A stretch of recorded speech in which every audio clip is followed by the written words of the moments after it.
Progressive panel, మన panel అంటే ఇక్కడ చిన్న నిర్మాతలు, పెద్ద నిర్మాతల మధ్య పోటీ అన్నట్టుగా ఇక్కడ జరుగుతుంది. మీరేమంటారు? చూడబ్బాయి, ఒక విషయం చెప్తున్నాను.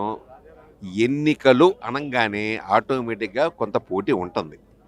ఇది రాజకీయంలోనూ ఉంటుంది, సామాజికంగానూ ఉంటుంది. ఎక్కడైనా కోఆపరేటివ్ అర్బన్ బ్యాంక్ అని ఎక్కడైనా ఎన్నికలు అనగానే పోటీ ఉంటుంది.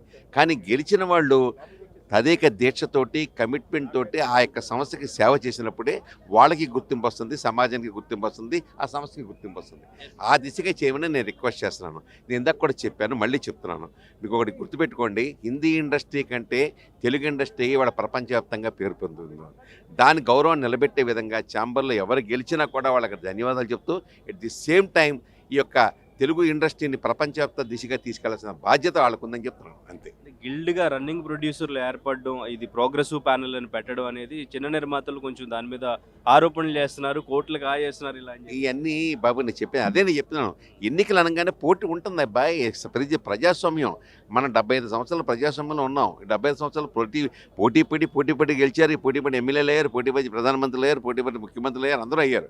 తప్పదు పోటీ అనంతరం. కానీ గెలిచిన తర్వాత సమాజ సేవ చేయాలి, గెలిచిన తర్వాత ఆ సంస్థకి సేవ చేయాలి. ఆ కమిట్మెంట్ ఉంటే ఎంత పోటీ ఉంటే నష్టం ఏంటయ్యా? ఎవరు అదృష్టం ఉంటే వాళ్ళు గెలుస్తారు. అంటే ప్రధానంగా ఇక్కడ ఉన్న సమస్యలు ఏంటి? నెక్స్ట్ ఎవరు అధ్యక్షులు అయితే వాళ్ళు నిర్వహించాల్సిన కర్తవ్యం. అదే చెప్తున్నాను బాబు, చాలా సమస్యలు అనేది ఎప్పుడు ఉంటానే ఉంటాయి. బట్ ఇవాళ ఇండస్ట్రీ ఏమైపోయిందంటే హిందీ ఇండస్ట్రీ కంటే తెలుగు ఇండస్ట్రీకి ఒక గుర్తింపు బాగా వచ్చింది. ఈ గుర్తింపుని బాగా ముందుకు తీసుకెళ్ళి తెలుగు ఇండస్ట్రీ ప్రపంచవ్యాప్తంగా తెలుగు ఇండస్ట్రీనే గుర్తింపు తెచ్చే స్థాయికి తీసుకెళ్లాల్సిన బాధ్యత మాత్రం ఈ ఛాంబర్ మీద ఉంది. అది మాత్రం ఆ దిశగా మాత్రం గట్టిగా ప్రయత్నం చేయాల్సిన అవసరం ఉంది. ఎందుకంటే ఇప్పుడు అవకాశం వచ్చింది, మనం కొన్ని మెట్లు ఎక్కేసాం, ఇంకా 4-5 మెట్లు ఎక్కితే గమ్యస్థానానికి చేరిపోతాం.